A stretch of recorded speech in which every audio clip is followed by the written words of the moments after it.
Dilo al mundo. Capítulo 1. No, Señor, yo no puedo predicar.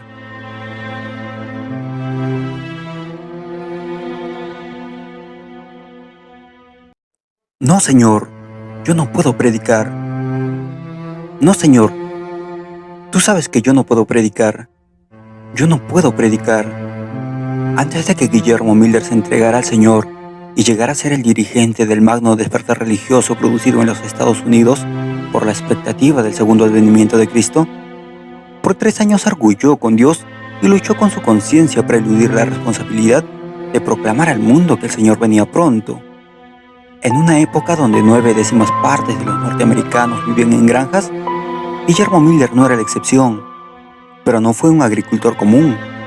Siendo muchacho, después de que la familia iba a dormir, se ponía a leer libros al estilo Lincoln, a la luz producida por trozos de pino que ardían en el hogar de su cabaña de troncos, ubicada en Lowhampton, estado de Nueva York. Casado en 1803 y establecido entre las montañas verdes de Pawnees, Vermont, pronto agotó la biblioteca local. Su esposa Lucía realizaba muchos de los trabajos de la granja para que su marido pudiera tener más tiempo para su estudio. Sociable y enérgico, así como estudioso, Miller fue elegido sucesivamente condestable, comisario y juez de paz. Pronto llegó a ser suficientemente rico como para poseer 2 caballos, suficientemente sabio como para tener amigos en los 2 partidos políticos de la época, y a la vez suficientemente mundano como para renunciar a su fe de la niñez y convertirse al deísmo. Criado en un hogar bautista por un tiempo, Guillermo, como muchacho estuvo seriamente preocupado por su alma. Trató de encontrar paz mediante la estricta obediencia a sus padres y el sacrificio de posesiones apreciadas para él, pero sin resultado. Continuaba creyendo en la Biblia, sin embargo, se impacientaba por el hecho de su aparente inefectividad y de sus contradicciones. Pero después de su casamiento, los Estados Unidos eran entonces un país joven. Miller leyó los libros que Jefferson, Franklin y otros padres fundadores habían leído, los escritos de David Hume, Voltaire y Thomas Paine. Otras personas pensadoras de Pawnees leyeron los mismos libros. Como resultado de su lectura y trato con esas personas, pronto adoptó el deísmo y su atractiva pero superficial filosofía sobre el universo. De acuerdo con el deísmo, Dios creó el mundo, lo puso en marcha y lo sometió a leyes inalterables de causa y efecto. En armonía con estas leyes, los hombres debían vivir en forma sana, bondadosa y honesta. Pero el creer en la oración, en un Salvador o en la vida después de la muerte era considerado como una superstición pueril. Los milagros, el perdón de los pecados, la resurrección exigían que el Creador obrara contra sus leyes naturales, y esto era ilógico. Dios había dado cuerda al mundo como a un reloj y lo había dejado librado a su suerte. No era el cristianismo lo que extraía lo mejor que hay en el hombre, sino un americanismo decente que respetara la ley y el orden, concluía Miller, y su casa llegó a ser un centro de reuniones regulares para los matrimonios patrióticos, pero irreligiosos, de la nueva localidad donde residía. Allá en Hampton, la madre de Miller oyó lo que estaba ocurriendo en Pawnees y se preocupó profundamente.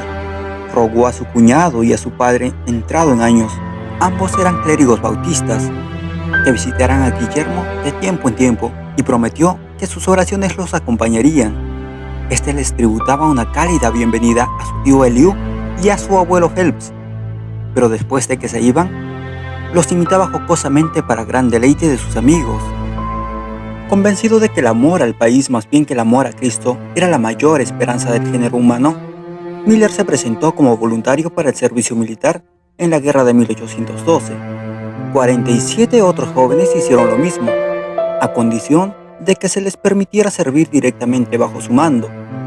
La guerra de 1812, la segunda lucha de los Estados Unidos para lograr su independencia, fue una empresa inconexa e inefectiva la mayor parte del tiempo. La batalla de Plattsburgh, librada a las orillas del lago Champlain distante no muchas millas del hogar donde Miller pasó su niñez, fue una brillante excepción. En la mañana del 11 de septiembre de 1814, los británicos aparecieron con una fuerza de 15.000 soldados regulares en tierra y una pequeña, pero bien equipada escuadra naval en el lago. Los norteamericanos tenían solamente 5.500 hombres, condenados a su parecer a una segura derrota. El resultado fue una sorpresa completa. «Señor, ya todo ha terminado, la batalla ha concluido», informaba un entusiasta oficial patriota a las 2:20 de la tarde. «La flota británica atacó nuestra bandera. Gran destrucción de ambos lados. Puedo verlo desde donde estoy escribiendo. El espectáculo fue majestuoso, noble, grandioso. Esta mañana a las 10, los británicos abrieron fuego nutrido y destructor contra nosotros, tanto por tierra como por agua. Sus proyectiles volaban como granizo. Usted no tiene idea de la batalla. Puede imaginarse lo que sentimos, porque yo no puedo describirlo». El oficial pasó en revista con orgullo la parte que le había tocado. «Estoy satisfecho de que puedo luchar. Sé que no soy un cobarde. 3 de mis hombres fueron heridos por una granada que explotó a 2 pies de distancia de mi persona. ¡Hurra! ¡Hurra!», escribía en su excitación. Y luego, mientras 20 o 30 prisioneros eran conducidos al fuerte, firmó cuidadosamente el parte que terminaba así: «Su seguro servidor, Guillermo Miller». La guerra concluyó en 1815. El capitán Guillermo Miller había demostrado su aptitud como dirigente años antes de que involuntariamente fundara un movimiento religioso. Pero al volver a casa a ordeñar las vacas, labrar la tierra, sembrar y cosechar, su mente empezó a sondear, a ponderar inquietamente la religión de los patriotas. Por la ley de causa y efecto razonaba, la victoria de Plattsburgh debía haber sido de los británicos. Sus tropas eran veteranas, pues acababan de vencer a Napoleón, y numéricamente eran 3 veces superior. Un historiador moderno denominó a Plattsburgh la acción decisiva de la guerra, y el comodoro norteamericano, en su informe a la oficina de la guerra de ese tiempo, le dio la gloria a Dios. «El Dios Todopoderoso se ha agradado en concedernos una señalada victoria». ¿Era posible de alguna manera que Dios hubiera tomado un interés personal en los Estados Unidos? ¿Y qué decir de la granada que explotó a sus pies sin dañar ni matar a sus amigos? ¿Era Dios quien los cuidó? De nuevo, Guillermo Miller se trasladó de Poultney a Lowehampton. Como su padre había muerto, pagó la hipoteca sobre la casa de su niñez para que su madre pudiera vivir en ese lugar sin deudas, y luego se estableció cerca en una granja de unas 80 hectáreas. A fin de ser cortés, Miller asistía a la iglesia bautista local siempre que su tío tenía el sermón. De otra manera, no concurría. «Te hemos extrañado en el servicio del domingo pasado», le decía la madre con ternura. «Tú no puedes esperar que yo esté aquí cuando el tío no está, mamá». «¿Por qué no, hijo?». «Bueno, es la manera en que los diáconos leen el sermón. Ellos hacen lo mejor que pueden, estoy segura de ello. Cuando tío no está presente, mamá, ¿por qué no me dejan a mí leerlo?». De esta manera, Miller se metió en una trampa, y los buenos hermanos de los cuales él se reía con tanto gusto, se aseguraron de que cayera en ella. Los sermones que le asignaron para que leyera del libro Discursos Prácticos de Alejandro Profit lo dejaban muy pensativo. Sus dudas acerca del deísmo se iban profundizando. Llegaba de nuevo en 1816, el 11 de septiembre, el segundo aniversario de la victoria de Plattsburgh. Se había programado un baile público y también un sermón para la noche anterior. El evangelista visitante envió a los asistentes de vuelta a casa bañados en lágrimas. Se produjo un reavivamiento y se canceló el baile. El próximo domingo le tocaba a Miller la lectura del sermón. Esta vez una homilía de Profit titulada «El deber de los padres hacia los hijos». Vencido por la emoción, en medio de la lectura no la pudo terminar. Desesperado por sus pecados, Miller se imaginó cuán bueno sería arrojarse en los brazos de su Salvador y confiar completamente en su gracia. Él necesitaba un Salvador, el mundo lo necesitaba, pero ¿existía un ser semejante?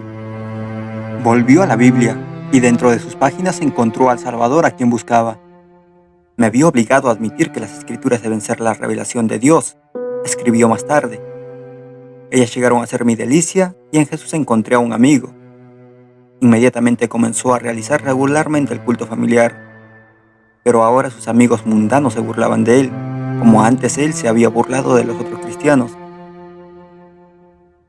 ¿Cómo sabes tú que la Biblia es la palabra de Dios?, le decían. ¿Qué me dices de sus contradicciones? Si la Biblia es la palabra de Dios, todo lo que contiene puede ser entendido, todas sus partes pueden armonizar. Denme tiempo y yo encontraré la armonía entre sus aparentes contradicciones. De otra manera, volveré a ser deísta, contestaba Miller con firmeza. Dejando de lado todo otro libro, excepto la Biblia y una concordancia completa, empezó con el primer versículo del Génesis e iba avanzando no más rápidamente que la solución de los problemas que se levantaban. Usando las frecuencias marginales de sus Biblia y su concordancia, dejó que ella se explicara a sí misma. Una tras otra, la mayor parte de las incongruencias aparentemente insolubles desaparecieron. Lo mejor de todo es que encontró a Jesús, su amante, amigo y salvador. Había prometido venir de nuevo a la tierra. Descubrió que muchas otras promesas proféticas se habían cumplido. Así que, ¿por qué no esta en particular? Entonces un día descubrió el texto que había de marcarle de nuevo el rumbo al resto de su vida. Daniel 8:14. Hasta 2300 tardes y mañanas, y luego el santuario será purificado. Su estudio se intensificó dramáticamente. Duraba a veces el día entero y otras toda la noche. Interpretó correctamente usando Ezequiel 4:6 y otros textos, que los 2300 días eran 2300 años que empezaban en el año 457 a.C. Incorrectamente llegó a la conclusión de que la purificación del santuario era el fin del mundo y la segunda venida de Cristo. En 1818, después de 2 años de total concentración, llegó a la alarmante convicción de que Cristo regresaría en torno al año 1843, 2300 años después de 457 a.C., y que dentro de unos 25 años, todos los asuntos de nuestro estado actual encontrarían su fin. ¿El fin dentro de 25 años? Si es así, otros debían ser advertidos. Una voz que le quemaba el alma clamaba: «Ve y proclámalo al mundo». Durante 5 años Miller desoyó este llamamiento y en forma vigorosa analizó su posición. Estaba temeroso, escribió más tarde, de que de alguna manera yo estuviera equivocado y que fuera el medio de desviar a algunos. En su mente surgieron más objeciones de las cuales sus oponentes le presentaron más tarde. Cuando años de investigación quitaron toda la duda de su corazón, el temor de hablar en público ocupó su lugar. Le dije al Señor que yo era tímido y que no tenía las calificaciones necesarias. Miller iba ocupando puestos cada vez más activos en su iglesia. Cada vez prestaba mayor atención a la conversación de los pecadores y compartía sus convicciones acerca de la venida de Cristo con personas conocidas y con quienes escribía. Pero nada podía acallar el persistente llamado a predicar. En agosto de 1831, después de 13 años de postergación, la carga que pesaba sobre su alma pareció insoportable. Ve y proclámalo al mundo. Te he señalado como atalaya. Dilo al mundo. Levantó la vista de la Biblia que estaba leyendo, profundamente atribulado por el llamamiento de Dios. En realidad el Señor lo llamaba. Él debía saberlo sin lugar a duda. Golpeó su escritorio con el puño, se puso de pie, se arrodilló y oró. No, Señor, no. Tú sabes que yo no puedo predicar. Yo no puedo predicar. Pero tal vez sea esta tu voluntad para mí. Oh Señor, haré un pacto contigo. Si abres la puerta, es decir, si me envías una invitación para que predique, entonces, Señor, iré. Volvió a sentarse con relativa tranquilidad y musitó: ahora tendré paz, porque si recibo una invitación, sé que el Señor me ayudará. Pero no es muy probable que alguno le pida a un agricultor de 51 años de edad que predique sobre la segunda venida del Señor. Sonrió contento con esta improbabilidad. A los 30 minutos, un fuerte llamado a la puerta lo sorprendió. ¿Quién puede ser el que llama tan excitado un sábado de mañana?, se preguntó. Volvieron a insistir. Mejor que vaya y vea quién es, se dijo. Buenos días, tío Guillermo, saludó jubilosamente el muchacho que estaba frente a la puerta. Oh, sobrino Irving, exclamó Guillermo. ¿Y qué puedes estar haciendo a 20 kilómetros de tu casa tan temprano por la mañana? Tío Guillermo, salí antes del desayuno para decirle que nuestro ministro bautista de Dresden no puede hablar en nuestro culto de mañana. Papá me envió a hacerle un pedido. Quiere que usted venga y nos presente las cosas que ha estado estudiando en la Biblia acerca de la segunda venida de Cristo. ¿Usted sabe? ¿Vendrá?